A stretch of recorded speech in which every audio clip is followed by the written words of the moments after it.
તો હાલો મિત્રો, પરબતજી કાકાનો વિડીયો હાલ વાયરલ થઈ રહ્યો છે. ગુજરાતના બનાસકાંઠાના છે રહેવાસી અને અર્જુનભાઈ હારે પણ નો સારો ખાસ મિત્ર છે. એવા તો જોઈ શકો છો પરબત કાકા અને અર્જુનભાઈ, તમે જોવો છો ગુજરાતના સિંગર કહેવાય એવા આપણા લોકલાડીલા સિંગર સુપરસ્ટાર.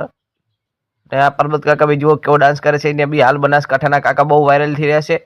અને આપણે તમે જોઈ જશે આપણે અને આપણા એક બાત રાજકોટથી આપણા હંસાબેન પરમાર તમે જોઈ શકો તો હાલ સૌરાષ્ટ્રના એવા હંસાબેન પરમાર ખૂબ જ વાયરલ થઈ રહ્યા છે. તો આ બે જણા હાલ બહુ ફેમસ છે ભાઈ મિત્રો. તો આ બેનો વિડીયો વાયરલ થઈ રહ્યો છે. તમે જુઓ છો હંસાબેન શું જમી રહ્યા છે તો એમને જોઈ શકો છો. આગળ જુઓ છો હંસાબેન કેમની કોમેડી વિશે એની સબ વાત કરશે. એમની એક યુટ્યુબ ચેનલ પણ છે, તો આ ચેનલ જોવાનું ભૂલતા નહીં. અને હંસાબેન એવું પણ કહે છે તમને નવી કોમેડી અને નવી વાર્તાઓ સાથે તમને જોવા મળશે નવા જ અંદાજમાં. એમની